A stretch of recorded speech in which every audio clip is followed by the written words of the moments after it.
আজকের এই ভিডিওটা সেই সব অভিভাবকদের নিয়ে যারা তাদের ছেলে মেয়েদের হাতে মোবাইল তুলে দিয়েছেন কিন্তু খেয়াল করেননি। তারা বিনোদনের নামে দেখছেন প্রেম ভালোবাসার অশ্লীল ভিডিও। যে চ্যানেলগুলো আগে হাসি বিনোদন দেখাতো তারা এখন দেখাচ্ছে বাচ্চাদের ভবিষ্যৎ নষ্ট হবার মতো ভিডিও। আর এদের হাত থেকে বাঁচার জন্য অভিভাবকদের উদ্দেশ্যে আমার এই ভিডিওটা। তাই ভিডিওটা প্রথম থেকে শেষ অবধি দেখো ও অন্যদের অবশ্যই শেয়ার করবে। আজকাল ইউটিউব বা ফেসবুক খুললেই চোখে পড়ে নানা রকম ভিডিও। কিছু চ্যানেল আগে মজার বা নির্দেশ বিনোদন দিত, কিন্তু আজ তারা অশ্লীলতা ছড়াচ্ছে, মেয়েদের শরীরকে ব্যবহার করে ভিউ আর টাকা কামাচ্ছে। আর সেসব দেখে ছোট ছোট ছেলেরা নষ্ট পথে যাচ্ছে। কিছু কিছু চ্যানেল আছে যারা প্রথমে সাধারণ নাটক বানাতো, কিন্তু এখন অশ্লীল দৃশ্য দেখানো তাদের প্রধান লক্ষ্য। সবচেয়ে ভয়াবহ হলো আমাদের বাচ্চারা এসব দেখে প্রভাবিত হচ্ছে।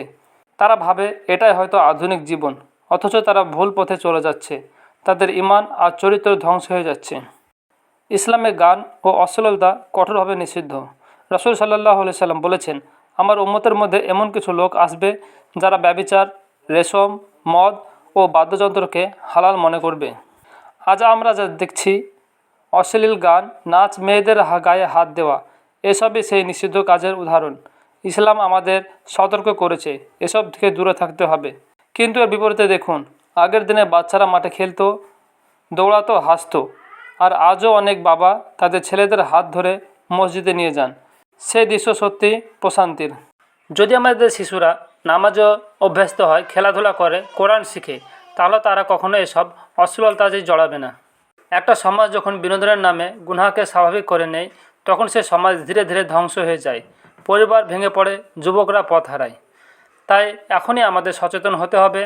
বাবা মা বাচ্চাদের ভালো কন্টেন্ট উৎসাহ দিন, মসজিদমুখী করুন। যুবকরা গান অশ্লীলতা ছেড়ে ইসলামী জীবনধারা গ্রহণ করুন। মনে রাখবেন, আপনি যা দেখেন সেটাই আপনার চরিত্র গড়ে তোলে। তাই খারাপ ভিডিওর পরিবর্তে কোরআন, ইসলামী ইতিহাস, শিক্ষা, ইতিবাচক বিনোদন বেছে নিন। আসুন আমরা সবাই মিলে অশ্লীলতার বিরুদ্ধে দাঁড়াই এবং আগামী প্রজন্মকে সুন্দর ভবিষ্যৎ উপহার দিই।